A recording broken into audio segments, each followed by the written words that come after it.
এই যে যা জমি টমি দেখতেছেন সবই আপনার নামে কেনা হয়ে গেছে। ওই লোকটাকে? ও রাজু, বিভিন্ন ক্ষেত খামারে কামলা দিয়ে খায়। আজকে আমি ওরে ক্ষেতের আগাছা পরিষ্কারের জন্য রাখছি। আচ্ছা, তাহলে ওনাকে একটু ডাকেন। এই রাজু, এদিকে আয়। আইতাছি কাকা। জি কাকা। উনি হচ্ছে ম্যাডাম। আসসালামু আলাইকুম ম্যাডাম। ওয়ালাইকুম আসসালাম। আপনার কি কোনো সমস্যা? না তো ম্যাডাম, কোনো সমস্যা নাই। তাহলে আপনি নিচের দিকে তাকিয়ে আছেন কেন? পর্দা করতেছি ম্যাডাম। পর্দা করছেন মানে? পর্দা করা ফরজ। আল্লাহ তাআলা নারী পুরুষ দুইজনকে পর্দা করতে বলছে।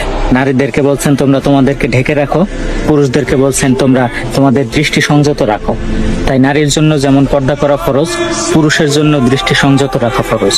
ইসলাম শুধু একটা ধর্ম না, এটা পরিপূর্ণ জীবন ব্যবস্থা। ঠিকই বলেছেন। আপনি আমার জন্য বেগানা নারী, তাই আপনার দিকে তাকাইতেছি না, কিছু মনে করেন না ম্যাডাম। এই রাজু, তোর কি মাথা খারাপ হয়ে গেছে?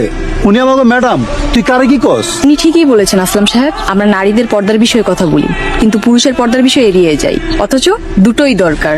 রাজু সাহেব, আপনি এখন যেতে পারেন। জি ম্যাডাম। উনি কি বিবাহিত? ও তো বিয়ে করে না ম্যাডাম, করবো কেমনে? গরিব মানুষ, এখন তো পেট চালাইতে কষ্ট হয়, বউ চালাবো কেমনে?